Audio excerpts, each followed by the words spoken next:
conversation is whether or not we'll protect the ballot or sell our destinies. Well, some are even selling it for malt and a sausage brand, a famous one. If you are selling it, will you not sell it for something expensive? No, we don't endorse selling it, please. Yeah. Anyway, let's get into the papers. This morning we have joining us public affairs analyst Theophilus Akatugba. Thank you for joining us. Good morning. So you are bringing that Good morning. Thanks for joining us. So that I will come in with the uniform. We are grinning with envy. Yes, great minds think alike. Let's get into the papers. I'm sure that the front page has an Anambra election because that's how I would like to start. But let's begin first with the front page of the Punch newspaper. And on the front page of the Punch, PDP crisis, 3,000 delegates set for high-stakes convention. Remember that the PDP convention is scheduled to hold in 5 days. So we get to see what the next steps are for the PDP with the court order and counter-court order. Makinde, Wike camps trade blows as delegates gear up for convention. Federal government vows tighter security after UK flags northern state unsafe. 15 girls rescued from Ondo sex trafficking network. Aregbeshola's backing can't save Adeleke, says APC chieftain. Genocide. PFN, Islamic Council in verbal crossfire. Crude oil revenue plunges by 43%. Drugs, Regina Nwoko in fresh bitter showdown. Soludo's Anambra win sparks political storm. Let's start with PDP drama. What's your expectation for this convention? Well, I have lowered my expectation, and everybody who follow PDP should know that it's a party currently bedeviled by all kinds of internal worms. The organs of the PDP has been seized, by its own created enemies. And everywhere they turn, they are met with one challenge or the other. Because the very people that are even going to plan the convention, you don't even know their motives. And so everything is quite murky. We just heard now that Damagu has also been given a letter by the INEC. It means that INEC recognizes Damagu, and others say they have suspended him. He says he has suspended another faction. So my hope is that they're able to hold this convention so that they can put something together that looks like a semblance of a party. The performance in Anambra State, show and reaffirm the declining, fortunes of the PDP and the rapid, demise of the party, even though I predicted it in 2015, as if when Goodluck Jonathan lost the election, that was when I said PDP died and the funeral was going to be for a very long time. Now, still looking at the PDP, I mean, if they manage to pull off this convention, since they will be filling elective positions within the party structure, do you think they would have been able to exercise their demons that if they cross that bridge of convention, if it does happen? Well, as I told you, PDP has these demons internally. They are not external. Some of them might even be contesting for these positions. You see, a party that was ruled by the man that holds the biggest purse, that is the expression of the Nigerian democratic environment. PDP launched us into democracy in 1999, and the culture of money, power in politics is what we're suffering from till today. The PDP gave us the culture, the democratic culture we're experiencing today, because they are the party that ruled this country for 16 years. If anything you want to uproot, if you want to bring a culture in place, somebody has to start it, entrench it, and promote it. But it was never promoted. Those who participated in the election in Nigeria, ever since 1999, youth corpers and all of them, they tell you that what they experience shows that Nigerian election is a bazaar, a trade. And so there is nobody who can pretend in this country that we are where we are because something just happened recently. This is something that we have continued to promote from election to election. They say Yar'Adua said his own election was flawed. What of Obasanjo's election? If Yar'Adua accepted his own, did Obasanjo accept it? Because Yar'Adua accepted, does it make it, was there a difference? All the reforms, every year we call for reforms. Have you reformed the citizens? You are reforming laws every day. And whenever we make laws in this country, we think that laws itself enforce. Any law you make has a cost of enforcement. Do you have the resources for it? Can you really stop vote buying if in a national election, if 1 million people are buying votes at the same time? What resources do you have? Okay, let's... You can advise them not to. You use word of mouth. You have advised. You've told the voter. The voter doesn't even have the resources to hear your advice. It's not even in His stomach is churning. No, it's not where you can speak to him. It's not involved in your communication gateway. Have we communicated? Do we have channels of communication in our society enough to reach the common man? Is it part of the communication gateway? Does he know what's going on? Okay, let's take another paper and take some other stories. I'm trying to see how we can... Before we go to the other paper, I want us to quickly look at, since we're talking about PDP, Aregbesola backing can't save Adeleke. So the former governor, Rauf Aregbesola, is now backing the PDP, the incumbent governor, for a second term. But the APC is saying, look, this, if you like, combine forces together, it's not going to save you. What do you make of the politics in Osun State? And knowing that Governor Adeleke has also expressly endorsed the current president, Bola Ahmed Tinubu, in 2027. Will that save him? Yeah, no, it's not save. Adeleke is going to have a second term. Aregbesola is trying to be relevant. He already knows that there's nothing he can do about that. He doesn't have any platform to either support, whether he gives support or not. The support, I mean, he's a former governor. Minister. He's actually not a very loved governor. Why? He's not. He has his own support base, but generally speaking, his tenure was not very positive for Osun State. From the report, the debt, the salary structure, the kind of salary that were paid, and the way the poverty rates that the state was plunged into. But he gave the students tablets. He's not that kind of candidate whose support will immediately inure to the benefit of Adeleke. Adeleke knows where his biggest support comes from, so that the central power and might is played down, just like it has happened in Anambra State. Anambra State is an example of alliance, because APC, the president, is in alliance with Soludo. So the candidate who took part in that election just showed that APC has made the inroad and taken the slice of the PDP in the state. All right. That's what has happened. I want us to switch conversations to Anambra State. We'll take in the next paper, but let's take this call that will kickstart the Anambra conversations. We have Chris Adam calling from Anambra. Good morning, Chris Adam. Thank you for calling. Please go ahead. Good morning. Good morning. Good morning, Chris. How are you doing? Chris, we're struggling to hear you. Please go ahead. All right. Talking about the just concluded Anambra election, I actually happens to be an observer. Okay, I happened to be an observer during the election on Saturday, and I must commend the INEC for the good job they did in Anambra State. The materials actually got to the various polling units early, and that's when due. But one thing we must fight against in this country is about the issue of the citizens being ready to sell their votes. This was one of the things we actually observed during the last election in Anambra. It's very, very bad. How do we expect the country to get better if the citizens are everly ready to sell out their votes?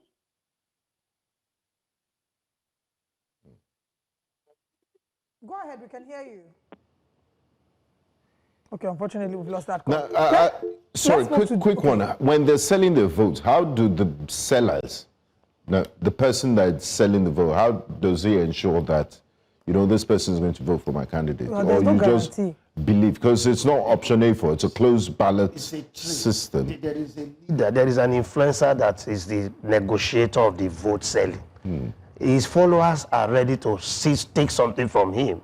In the political structure, the political people, the foot soldiers, they are only foot soldiers because of money in their pocket. So how do you ensure compliance? They don't sell any message. I can collect money and vote for, since it's a closed ballot. We have agreed to deliver this person. So they just bring the money, share it, and they go vote according to that agreement before the election. See, we don't campaign enough in Nigeria. Or they don't have that consciousness to know that. Our campaigns are dancing exercises, show of strength that we are popular, pretending that we are campaigning. If you campaign, if the campaign is based on issues and the people you are even campaigning to hear the message, a lot of the people whose votes are bought don't even know who the candidate is. They don't know what the candidate promised to do. Illiteracy and democracy, they are not friends. Illiteracy and democracy. Or maybe there's a sense of hopelessness no, that is what, all of you are the same. Can I tell you something? When you say the word, first of all, the person doesn't even know who you people are. He doesn't even know why his condition is like that. Doesn't know whether it was the election he did that brought you in. He felt you already in anyway. You only gave him a gift to have come to vote. To him, you gave him malt, you gave him gala for the stress to come to vote. 500 naira to transport back. So he was happy that he went for an exercise. There are no political meetings where people are not giving money to go back. Okay. So the man who is even in the politics is not there because he has an agenda. He's there because it pays. It paved the way for opportunity. Cash and carry. So Nigeria should be realistic. That's why I said, when you have democracy in a place where there's poverty and illiteracy, you have to lower your expectation. Otherwise, if you keep fighting, struggling to make you look like you can be like Britain and America with that level of education. Even Zimbabwe, they are more educated than Nigerians.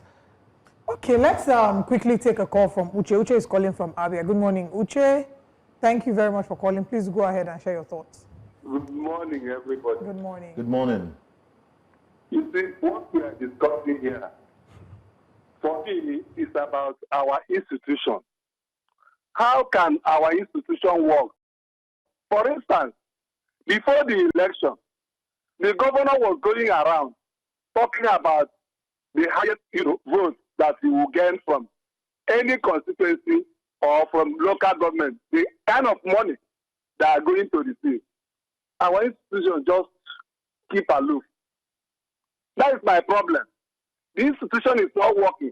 For instance, INEC will set up a rule that will guide the election. The court will look the other way when they did not even do what? Hold their rules or continue with the rules that they have made regards to election. When will our institution work in this country? That is my question. When we watch the clips, we saw different police and both military and the other. How many police officers they sent to Anambra? About 40 something. Is it for something thousand or something thousand thereabouts? But they were looking. Are you telling me that they don't see where they were, transacting money? That is the problem. How can the institution work in this country? God bless you people. Thank you very much for that. Let's quickly move to the Guardian newspaper on the front page and see the story. Soludo triumphs in Anambra as ADC observers decry vote buying. Anambra 2025, you can see the numbers he won with 422,644 votes, followed by Prince Nicholas Ukachukwu, 99,445, and then we can see 37,753. Bear in mind that there were 2,788,000 registered voters in Anambra State. So this there's also Labour Party in fourth place with 10,000 This election votes. Continue to show one thing. The turnout is so abysmal, it's so low, even though it's better than previous, meaning that it has been very, very bad. If you have this type of turnout in an election, what it tells me easily is the fact that the voter is not mobilized. Number two, then the voter does not exist. Mobilized in what sense? Not mobilized, because the election was not contested. Soludo won the election because he was the only person that presented himself and spoke to the people about re-election. The other party didn't have the resources to match him in terms of campaign and voter motivation.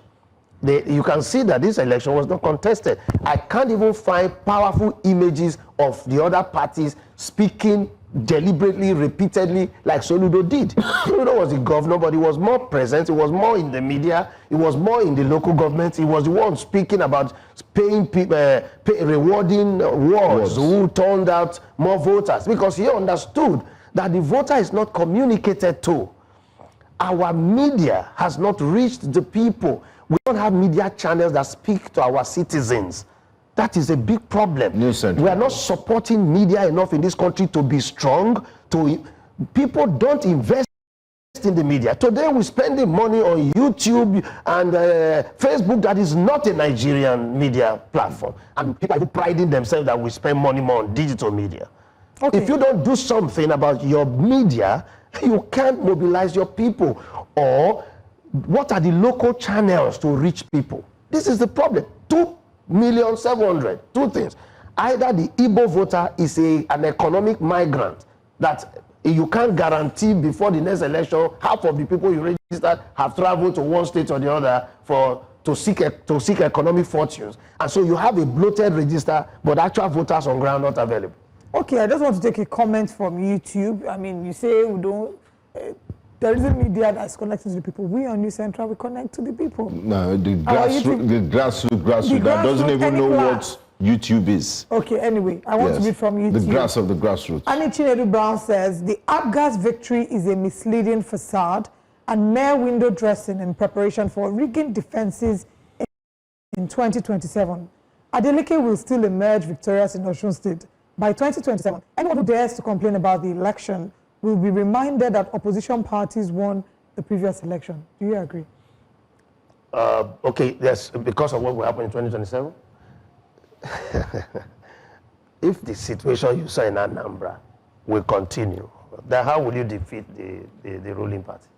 You have the resources to buy the vote when the voter is now preparing to sell the votes. You see, we have a long way to go. It's for me, Obasanjo came out the other day and said, democracy has not helped Africa. He's saying that after he has already enjoyed the dividends of the democracy. For 8 years. You understand? So my own take is, we must continue to work hard, to do what we must do, to speak to the Nigerian citizen, because he's at the core of all reforms. If you don't get his heart, you have nobody. All your laws are to be enforced by the Nigerian. They are to be observed by the Nigerian. If the Nigerian is a seller of his authority, a seller of his power, the policeman sells his power. Look at the moment you sell a policeman to where downfall bosses are, he sells himself to them and he becomes a useless man in their midst. He no longer has any authority. So trading authority and power, voter power is traded. Voter, you know, so I commend INEC. Uche mentioned something. When they say INEC about Anambra, I am not quick to commend the new head of INEC. Because he just came into office and this election has been planned over the years. So this is still credit. So this is credit to the former INEC yes, chairman. I believe so. But we must test him better in future elections when he's in charge. Uche mentioned something, the caller that called him from Abia State, and he said institutions that were witnessing this because of a breakdown in institutions and lack of enforcement. Of course, Nigeria is not a lawless country. The Electoral Act clearly states that vote buying is illegal. And he also mentioned over 40,000 police personnel were deployed there to look. Why don't people arrest these guys that are one of the inducing? Things the EFCC made a few arrests here and there, but it's significant. It's sometimes the Nigerian police force faces a challenge during election because they don't want to be seen that their action led to violence. So they do a lot of, they manage the process. I've seen. They use non-kinetic means. Yes, they try to, because they are not armed. A lot of them are not armed. They are just there to show that the police is there to witness, because they even have a place they will sign in whatever the collation sheet. What I want to say is that to say you send 44,000 to Anambra is actually ridiculous and absolutely, it shows also that the elections in Nigeria are not safe.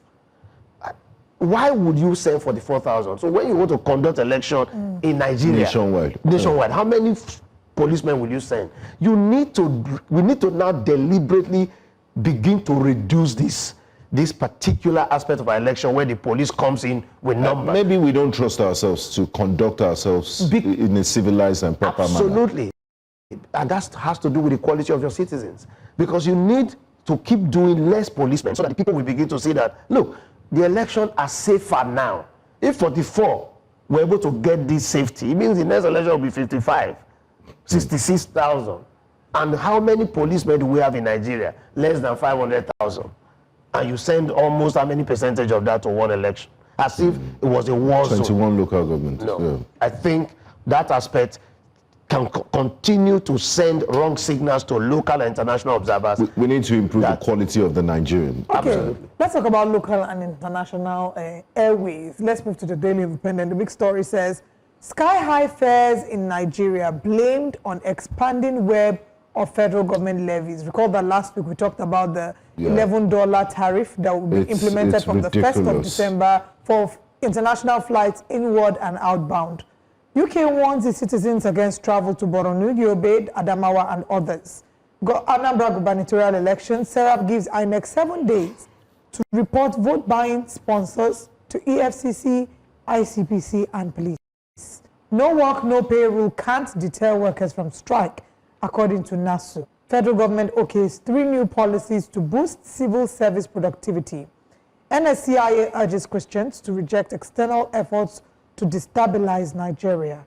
ADC accuses INEC security agencies of complicity in Anambra vote buying scandal.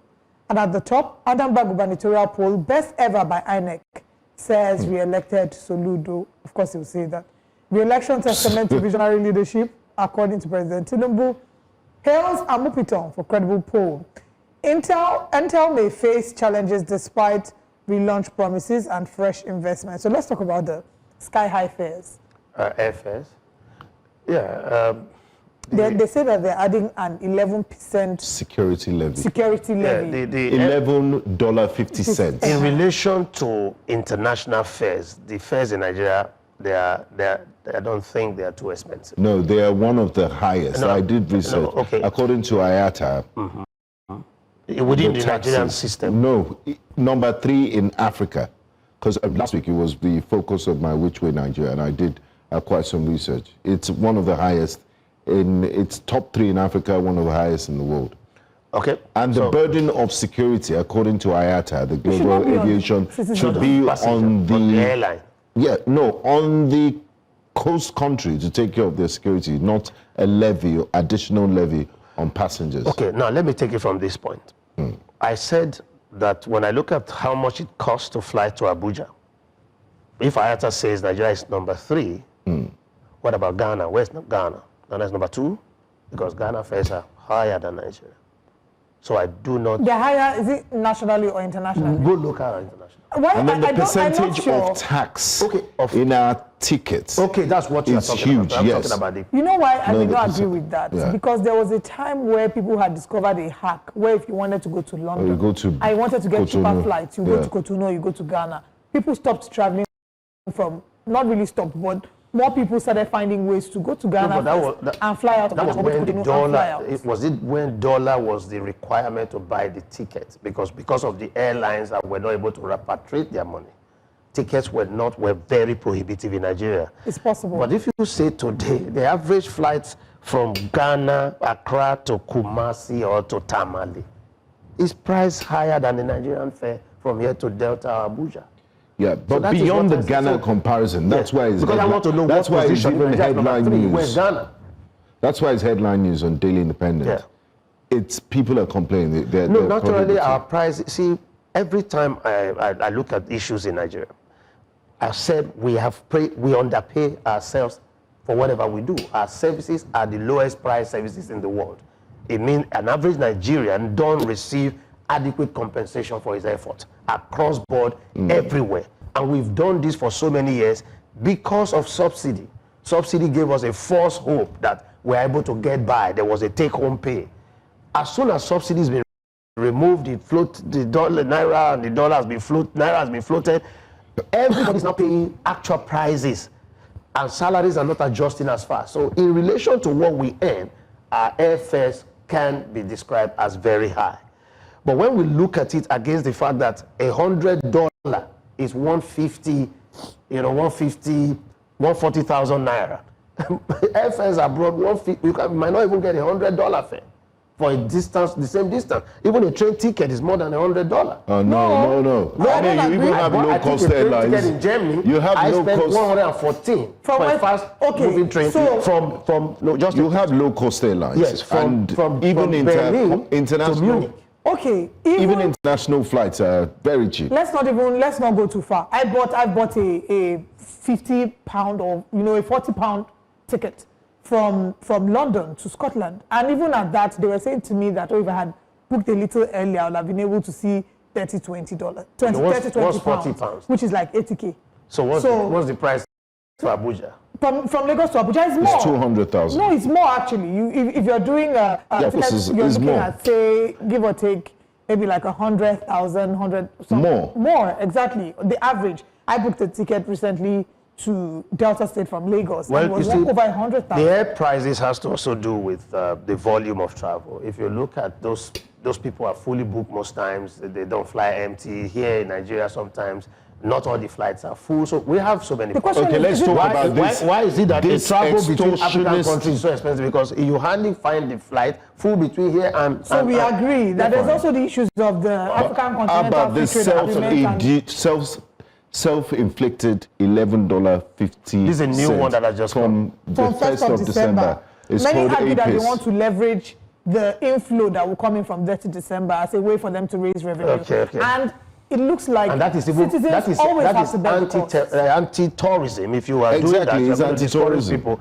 So I agree with you. If there's a new tax that's coming in at this time, $11.50, effective from 1st of December. And you know the funny thing, It's called the Additional Advanced Passenger Information System.